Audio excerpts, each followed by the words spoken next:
Hello friends, welcome back to the channel. Today we are continuing on with quote love unquote by New Amsterdam, and today we are up to chapter 5.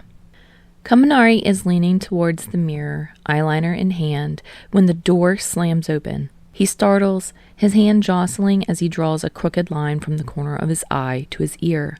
What the hell? No one really listens to his exclamation. Eijiro, who'd been the one to throw open the door, strides right past him to Kirishima, stopping in front of him and resting her hands on her hips. "You have to do something about Bakugou," she says. It should be hard for her to appear intimidating. She's already dressed for the show in a cheetah print dress and fishnets. Her pink hair is a cotton candy cloud around her face, but Eijiro still manages to look murderous, her eyebrows slanting dangerously, emphasized by the heavy makeup she's wearing. Kirishima had been hunched over his own vanity, eschewing makeup in favor of scribbling notes on a pad of paper. Now he carefully sets both pad and pen aside as he looks up. "We gave him his own room to wait in, didn't we?"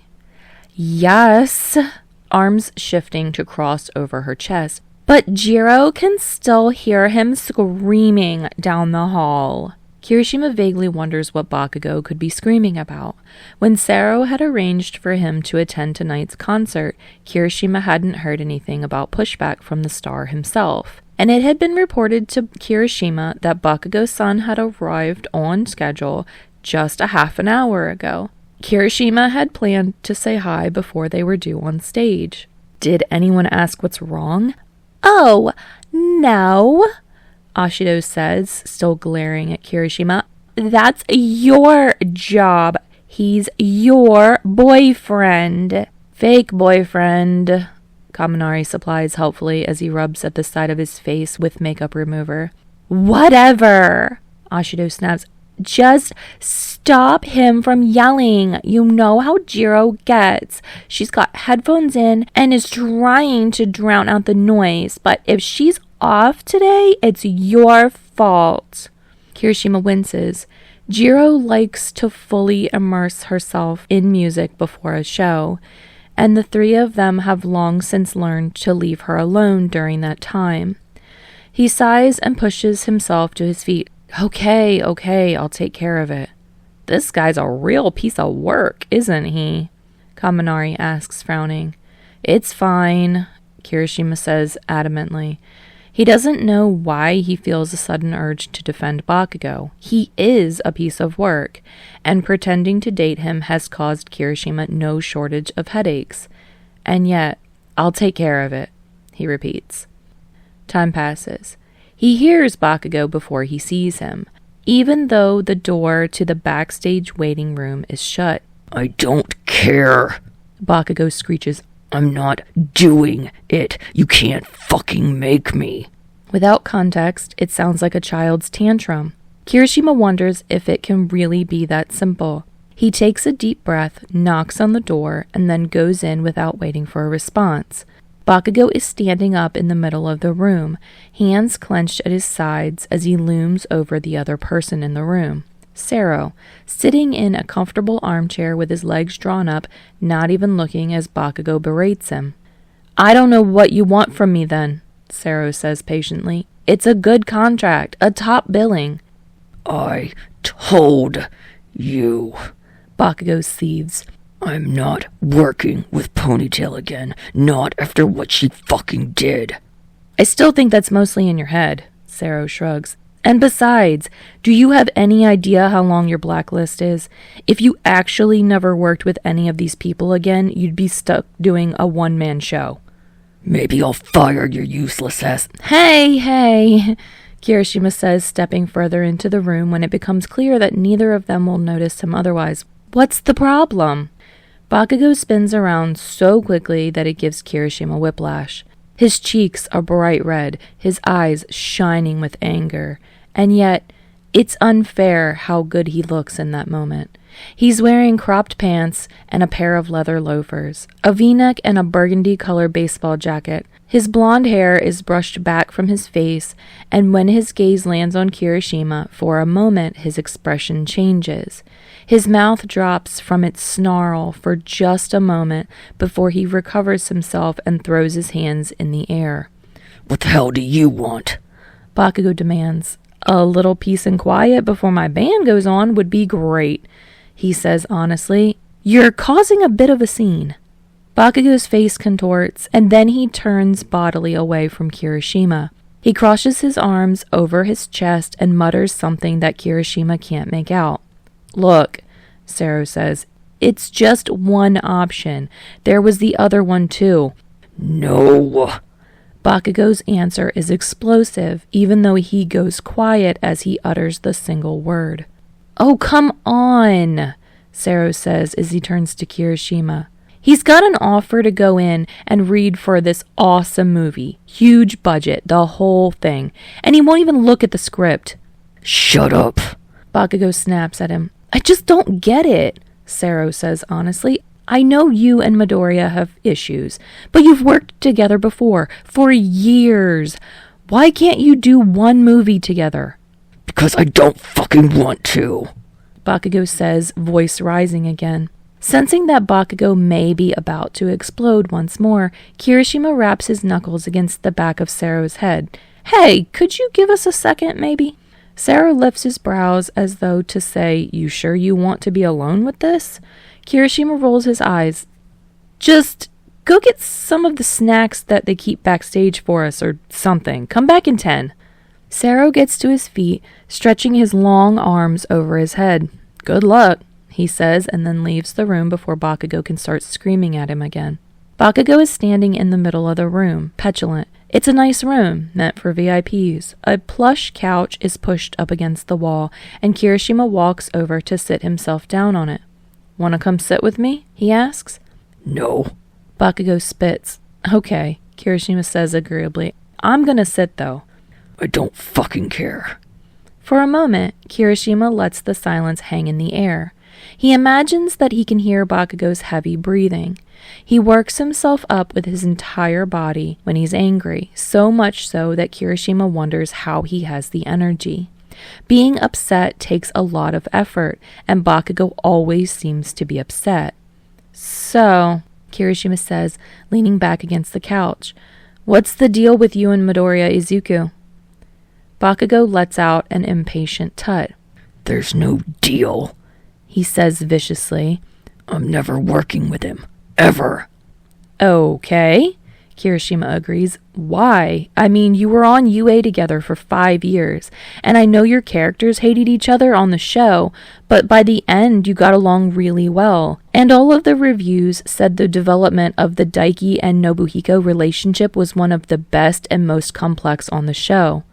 Kirishima cuts himself off when he sees how fierce Bakugou's glare has gotten. I'm just saying, he finishes off somewhat lamely. You must have gotten along, having gone through all of that. It's called fucking acting, Bakugou snarls. It's all fake, and I happen to be really goddamn good at it. Okay, Kirishima says again. So, what's the actual problem? What are you, my fucking therapist? Kirishima shrugs. No, I'm your boyfriend. Bakugou makes a noise like a boiling kettle. Like hell you are. Kirishima lets out a long breath. You know that, and I know that, but we don't want everyone else to know that, do we? And when we're at a movie premiere and you sneak off to scream at some other guy, that's pretty weird. I wasn't sneaking off with him, you stupid fucking... Okay, Kirishima says, lifting his hands in a gesture of surrender. But, you know, it'd be great if you'd keep me in the loop at least. For a moment, he thinks that Bakugou is going to brush him off again. But then Bakugou's shoulders lower from where they've hiked up to his ears, and he deflates just a little, pursing his lips as he walks over to sit on the couch, on the opposite end from Kirishima. I don't want to do another fucking project with him, he says finally. And I told Soy Sauce what I wanted. And if he can't get me that, then I don't know why I even keep him around. He's doing his best, Kirishima says, feeling that he should stand up for Sero's honor. I mean, if you're getting offers, that's good, right? Weren't you worried that when you came out, it'd be a scandal? Bakugou huffs out another breath. I don't give a shit about any of that, coming out or whatever. Oh, Kirishima says. He supposes Sero had mentioned that, saying it was Bakugou's PR team that was scrambling more than Bakugou himself. Me too. I mean, most people I know figured it out pretty easily. It was different for Eijiro. She was in this big conservatory when she was younger. Everyone thought she was going to end up first chair in the symphony or something. She doesn't hide the fact that she likes girls, but now Kirishima stops when he sees Bakugou looking at him flatly. I don't care, Bakugou says. At that, Kirishima cracks a smile. No, I guess you wouldn't. Bakugou glares at him, eyeing him sideways from the other end of the couch. For a moment, there's silence between them. Kirishima glances up at the wall clock, calculating how much time he has. He's already dressed for the concert, low-neck black tank, comfortable dark jeans, and his hair is spiked up. A thick leather bracelet is fastened over his left wrist, a gift courtesy of Kaminari. It's a simple enough ensemble, but that's what he needs with all the energy he spends on stage. Bakugou mutters something too low to be intelligible. Huh? Kirishima turns back to him. I said, are you just going to sit there? Why the hell are you even here? Kirishima blinks. Oh, well, you're my guest, and you were upset. It's basically my responsibility to make sure you have a good time, right? No, Bakugou says immediately. This is fucking fake, Kirishima. Why would you care if I'm... He says it's like the most unbelievable thought, that Kirishima wouldn't want him to be miserable. Kirishima wonders for a moment if Bakugou could possibly be unaware of how attractive he is. Not just in aesthetic sense either, but in the way that he pulls other people towards him. Surely he realizes how much Kirishima is drawn to him. Even when Bakugou is screaming or ranting, Kirishima is curious. He doesn't get how someone could be so wrapped up in their own emotions to completely block out everyone else's. I told you, Kirishima says. I want you out in the audience tonight, and I want to know that you're there, so I can perform for you. So I know that when you see me, I'm being the absolute best I can be. Anything else would be, I don't know, disgraceful to my honor as a man. Bakugou deliberately draws his eyes from Kirishima's head to his toes. What man? He asks snidely. Now Kirishima pouts, puffing out his chest. I'll have you know that I am the manliest member of the band. Well, aside from Ashido, maybe. Bakugou's brows crinkle as he tries to make sense of that statement. Then he huffs out something that Kirishima is beginning to recognize as a laugh. You're such a fucking idiot, he says, but there's no venom in his words. If Kirishima didn't know any better, he'd say that Bakugou is looking at him almost fondly. That idea makes his heart flip over in his chest. It's a stupid, impossible thought. But what if Bakugou really did like him? What if he wanted to spend time with Kirishima too? Even just as friends? What if there was anything between them that wasn't a contrivance? I want you to watch me tonight, Kirishima blurts out suddenly. I'll prove it to you. We're great. Our music is amazing. And if you watch me, you'll see. I know you will. Bakugou leans away from Kirishima, brows drawing together again. What the fuck are you talking about? He mutters. The whole point of coming tonight was to watch you, wasn't it? He says the words petulantly, arms crossed over his chest, and of course, he's right. That was the entire point. Of course, if Bakugou is here, he's already agreed to that much. Kirishima looks away, embarrassed. He'd gotten too excited, let his emotions run away from him. He gets to his feet awkwardly, clearing his throat. Anyway, he says, have you calmed down now? Bakugou looks like he's about to take issue with that question, but then he just rolls his eyes and sinks further back against the couch. Whatever. Okay, Kirishima says, not trusting himself to look over at Bakugou. I've gotta go. Sound check. But try to have fun tonight, okay? Time passes. In the abstract, Kirishima knew that having his name and picture plastered all over tabloids was going to change his life. He knew that being tied to Bakugou Katsuki would bring him more fame and attention than he'd ever had before in his life. But, for some reason, he hadn't been prepared for this. The venue where President Mike has been in residency for the past few weeks is a massive stadium repurposed from an Olympic judo arena. Kirishima has never looked up the exact number of seats. The idea of it is too overwhelming, but he knows that President Mike sells out shows wherever he goes. He also knows that, as the opening act, Riot is there to pad out the timing. The audience filters in during their shows, and although they always play to a crowd, it's not the packed seat-by-seat extreme of what President Mike draws later in the same night. Usually, when Riot takes the stage, Kirishima can pick out the empty seats throughout the venue. Tonight, he looks out and sees a sea of faces, people dressed in red, purple, pink, and yellow. And he hears an ear-splitting roar as the stage lights go on in dim amber so the silhouettes of the band members are visible.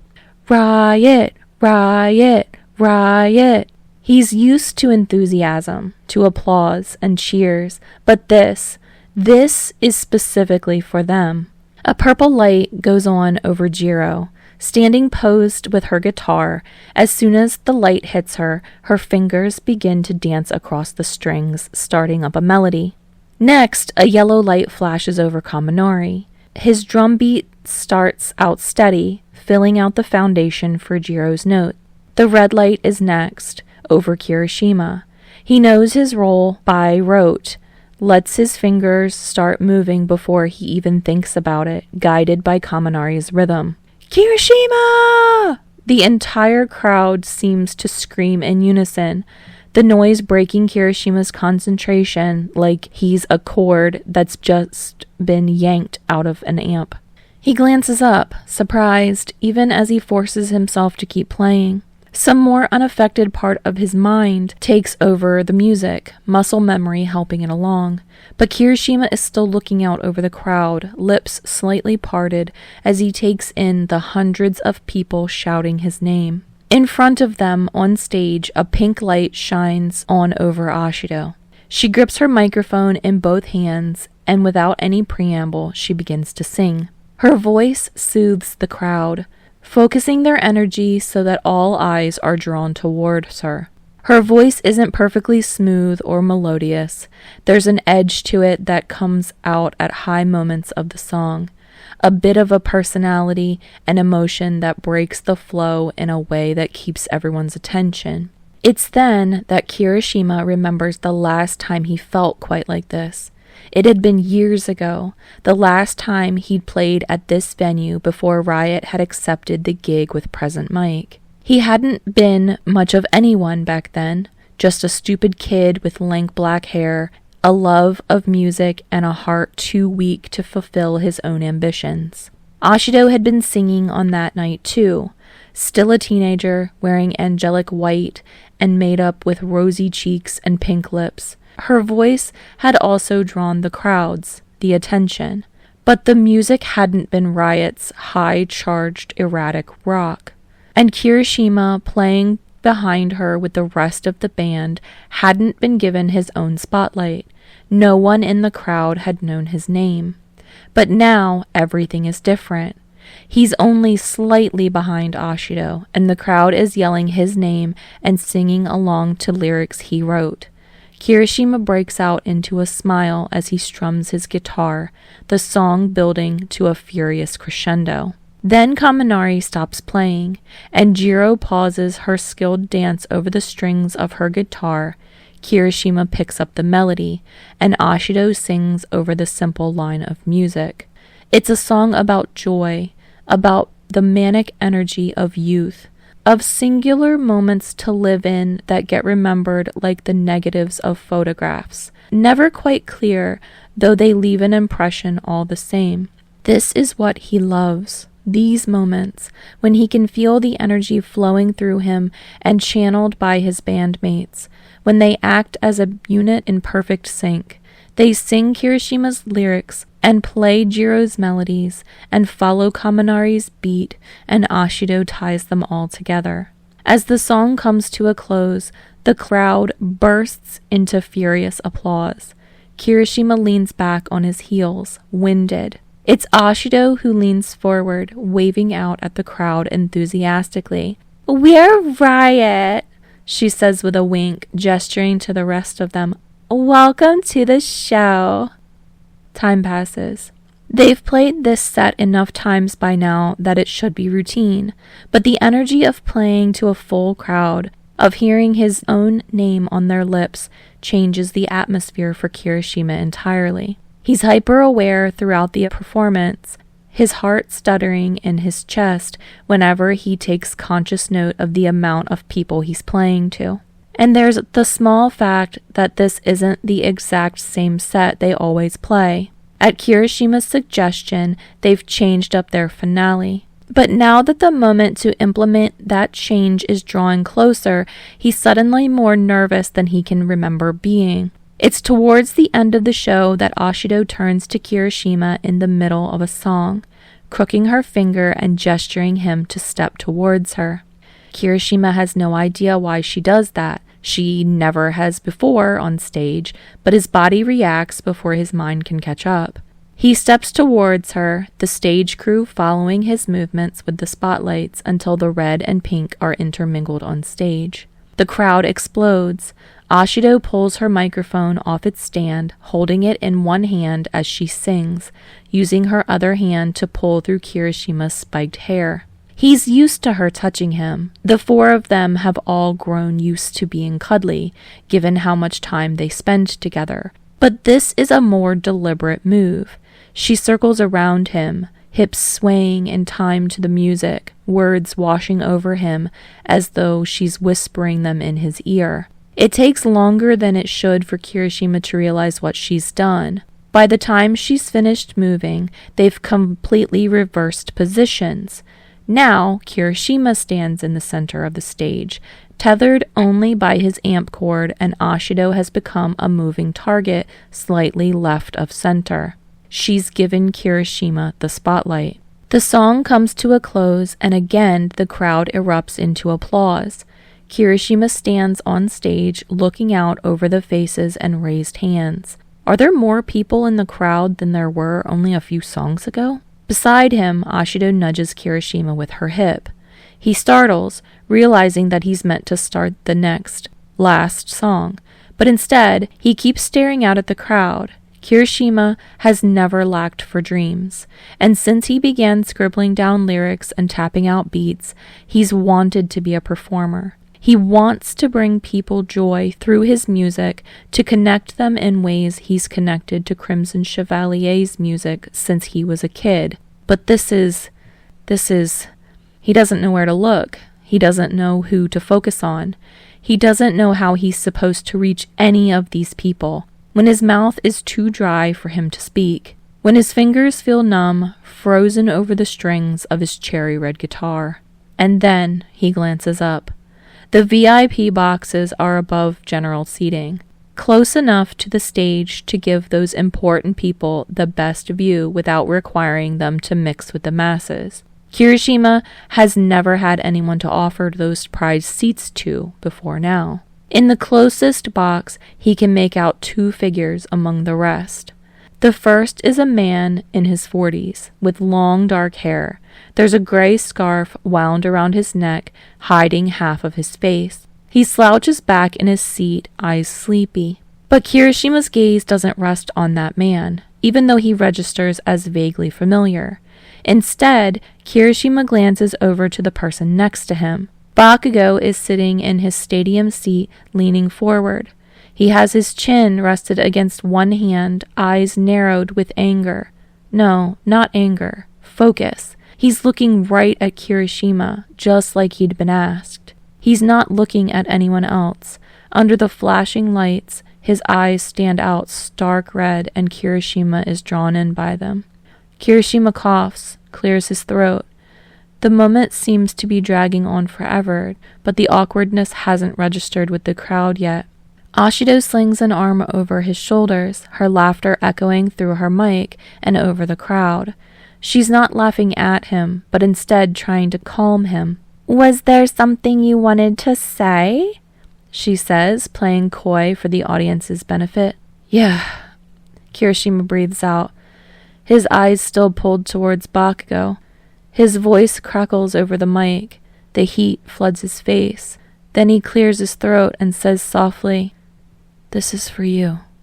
He doesn't specify who he's talking to, but a hush falls over the crowd, as though hundreds of people have simultaneously drawn the same breath. In that moment of stillness, Kirishima begins to play. He loves music, but he can't write an entire song on his own. He comes up with lyrics, snatches of rhyme patterns, and general beats that sound good enough in his head. Then he'll bring what he's come up with to Eijiro, and she'll refine his ideas and add the melodies, making the music more complex and beautiful than Kirishima could have managed on his own. Kaminari lays in the beat, grounding Jiro's ambitious notes. And then Aishido will layer her voice on top, and while they're rehearsing and writing, she and Kirishima will sing together, filling in the gaps for each other and building on everyone's ideas. So now, standing in the center of the stage, Kirishima plays a song that doesn't belong just to him. His hand trails up the neck of his guitar like an athlete running staircases, barely pausing for breath. The song spreads out over the crowd, not the erratic energy of the last number, but something calmer and more deliberate. Despite that, Kirishima feels the intensity of this song more than any other. He's only playing alone for an instant, but it drags out in his mind for an age before Eijiro and Kaminari begin to play around him. And then Aishido steps in again, lifts her mic, and sings. Despite the fact that it took 4 people to write this song, it conveys a simple and direct message. It's a song about meeting someone and wanting to fall in love with them. About the moment of certainty, looking at their face and knowing that if you step forward even a bit, you'll fall into a deep well of emotion just waiting to be discovered. As he plays this song and listens to Aishido singing his lyrics, Kirishima keeps his gaze on Bakugou. Time passes. By the time they get off the stage, Kirishima is drenched with sweat and coming down off an adrenaline high. His entire face is heated, cheeks red and hair matte with sweat. The echoing cheers of the crowd follow Riot as they leave the stage and head to one of the lounges backstage. The 4 of them throw themselves into the room, letting out a collective sigh of relief. Kaminari lies flat on the couch, reaching up to unbuckle his black choker and massage his neck. Eijiro slumps beside him, resting her head against Kaminari's shoulder, without caring about how the colorful triangles she'd painted on her cheeks have smudged. Aishido forgoes furniture entirely and lays out on the floor, limbs splayed like those of a starfish. Her hair puffs around her face, and she reaches up to yank off her yellow headband and presses at her temples. Kirishima stands frozen in the doorway. For a moment, the screams of the crowd still ringing in his ears, and the image of Bakugou's blazing stare burned into his memory. None of them move or speak. They don't have to. Each of them recognizes how different the energy had been tonight and couldn't help notice the surge of the crowd and the way more people had known the lyrics to sing along. Eventually, Kirishima slumps down against the wall, and the 4 of them slowly turn their heads to look at each other. It's Kaminari who laughs first, followed by Aishido and then Kirishima. Eijiro joins in last, the infectious energy of the band catching like a spark on dry brush. Their happiness burns through them like a wildfire, and for a moment they don't have to think about anything else. Time passes. "What are you still doing here?" a voice snaps at them sometime later. Kirishima glances up to see Present Mike, or Yamada Hisashi, as he's known off stage. His blonde hair is coiffed to perfection, even after the 2 hours he spent on stage. though he's shed his leather jacket to reveal the tight t-shirt he wears underneath. Kirishima wonders vaguely if Yamada-san has thrown the jacket into the crowd for some enthusiastic fan to catch. Huh? Kirishima glances up, tired now that the energy of the crowd isn't fueling him. Yamada claps his hands together, jolting the rest of them from their stupor. "There's a crowd outside," he says impatiently. "They're waiting for you." It's Jiro who speaks up, glancing at Yamada skeptically. Are you sure? "Of course I'm sure," Yamada grouses. "Go, sign some posters so my fans can have their chance." Kirishima almost laughs at that. Yamada may be something of a prima donna, but Kirishima has seen him spend hours making his way through a signing line he's never left a fan wanting. Achingly, Kirishima gets to his feet. "Let's go." Time passes. The crowd outside the stage door is much smaller than the one inside the stadium had been, but it seems larger. Without the buffer of the stage itself and the shield of his music around him, Kirishima is overwhelmed by the amount of people screaming as soon as the four of them step out the door. One of the crowd managers hands out metallic permanent markers: gold for Kaminari, pink for Ashido, purple for Jiro, and red for Kirishima. The crowd is a mix of people, all ages and genders and styles of dress. Some of them have handmade posters, many of them are holding out a copy of Riot's single, all of them are making noise. "Kirishima!" One of them shrieks as he approaches. "That's me," he says because it's true. He lifts the marker to sign the man's CD, writing out the characters of his name and then 2 interlocking English R's, all written in red.